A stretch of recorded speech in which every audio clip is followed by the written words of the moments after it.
It's day 2 of CeBIT, the largest information and communications technology conference in the Southern Hemisphere.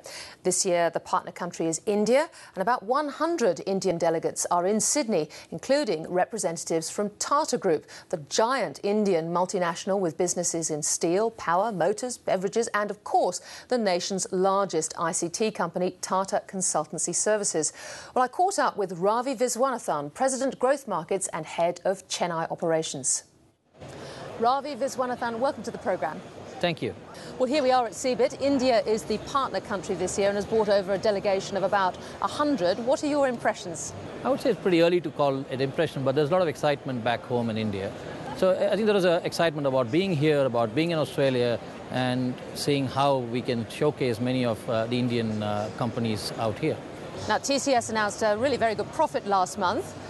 What underpinned that? If you look at our growth, it's been fairly broad-based. It's been based both in the emerging markets and in the mature markets, and across all the verticals, be it banking, financial services, telecom, retail, healthcare. I think there's been broad-based growth across all these sectors. And our strategy of broad-basing this and broad-basing our geography over the last 15 years is really paying off. ICT, just looking around, seems to be immune from recession, but we've got the Euro crisis, we've got the United States almost at a slowdown. Are you still finding businesses strong in those sorts of countries? I think what is important is that every challenge has an opportunity. I think the key here is our customer centricity, our deep relationship. The TCS revenue pie, almost 98.4% comes from existing customers. And that really tells the story about how deep the relationship with the customers are and how we are able to then understand the customers' issues and problems much better. Also, our investment in new technology, how do we bring them to bear when we bring in solutions to our customers? If I were to give you an example, we set up an iPad or a mobility lab about 3.5 years ago. So we had this head of mobility lab who said, I need 3,000 engineers and all of them have to be in the age group of 21 to 23. We don't want anybody who is older than that because we needed the Gen Y to be involved in creating applications. And it creates a different sense of purpose for the youngsters because they come with a different mindset.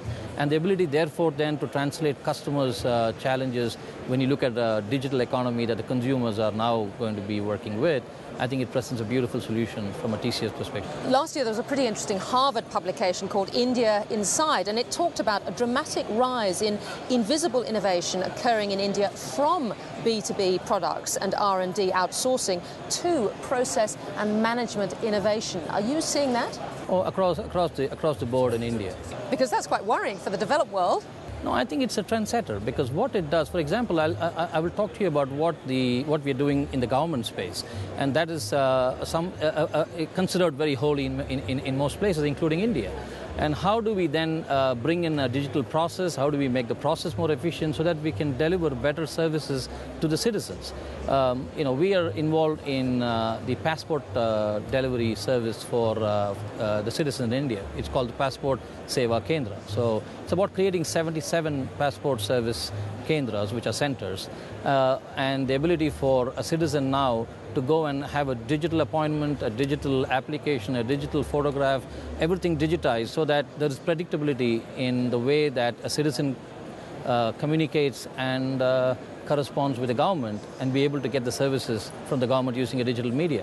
So I think there's a lot of transformation which is happening across the board, starting from the government all the way to the small and medium businesses. Now, internet security billionaire Eugene Kaspersky was talking at CeBIT about the importance of digital identity in the future. That's right. I think digital identity is key.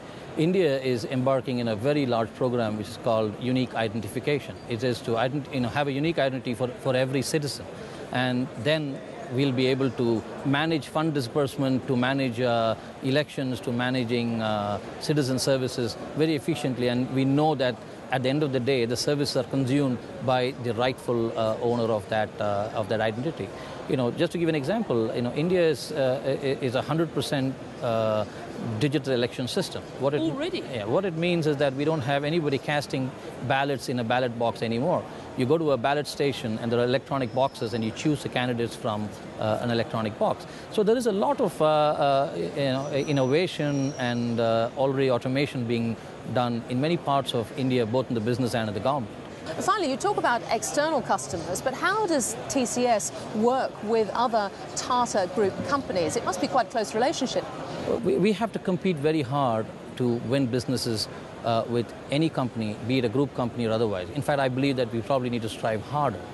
So we do bid very competitively. We win quite a few. We also don't win some. So it is a very competitive environment, irrespective of whether it's within the group or outside. Pretty tough place, the Tata Group, it seems. Ravi, Viswanathan, thank you very much for joining us at CeBIT. Thank you for having me.